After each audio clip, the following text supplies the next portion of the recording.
Today may sting a little bit, and I can only tell you guys this because I am a recovering version of this. There's a distinction between can't and won't, and this is not to beat you guys up, but it's to give you the opportunity to take a true look at yourself about what you're actually doing and not doing and why. So when you say I can't, and like I said, I used to say I can't, it was like a joke with my parents and my teachers at parent-teacher conferences when I was younger. Constantly, I can't, even in art class, and then I would just do it. But the build-up of fear for me was always, since I'm a little kid, that I can't do something, and then I would have to overcome that can't mountain to actually accomplish it, and then likely not even take for granted the fact that I could. I would just skip over it and move to the next can't.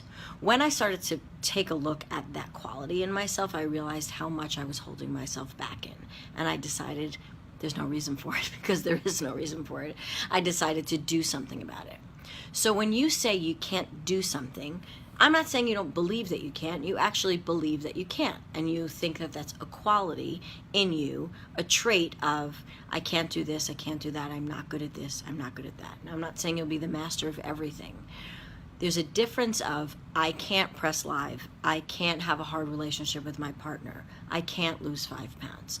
If there's a way, that there's a method to being able to get from can't to can, then it's not that you can't, it's that you won't.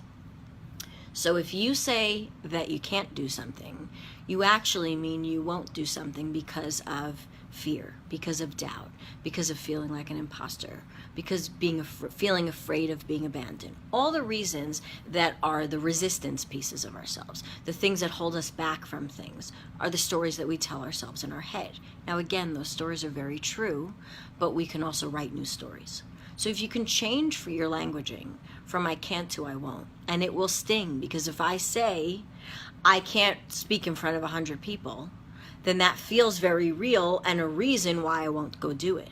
But if I say I won't speak in front of 100 people because I'm afraid, then I'm realizing that there is something I can do about it. Won't is a choice.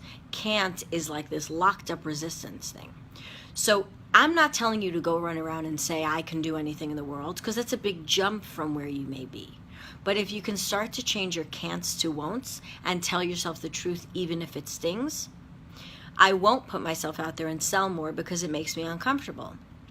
Okay, well, if that's the case, my answer to that would be a won't I can answer. It's something that I'm choosing to not do. So what do I need to put in place that can make that feel more possible for me? Now, I said feel more possible because it's always possible, but not if I don't believe that it is.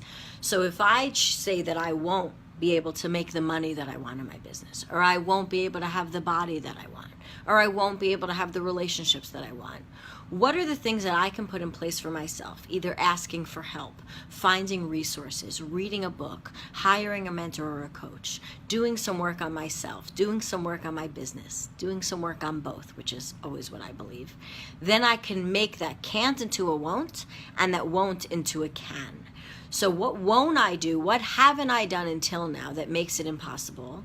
And what can I do to make that won't feel less scary so that I can actually try that and become competent in it, and then become confident in it, and then forget that it wasn't a can't for me anymore. This used to be scary for me to do. Now I hop on video every day and I don't even think about it. But the only reason I can do that is because I moved it from, I can't do video, I don't like the way I look, I don't like the way my voice sounds. Well, I stopped caring about that and I said, well, I won't do video because it makes me feel uncomfortable. So how can I make it feel more comfortable? Well, for me, practice makes me feel less uncomfortable. For other people, maybe taking notes before they get on camera. Maybe choosing to press record on your own and then upload a video instead of going live. Showing it only in a private group. All these pieces are the slow barrier entry baby steps that you can start to move from won't to able to, but first move that can't out of the way. I hope this was helpful. It applies to all areas of life, and like I said, it's not always a comfortable place to look, but it does change everything. If you liked this video and it was helpful for you, I would love if you would share and like it, spread it around, and I will see you tomorrow in the next video.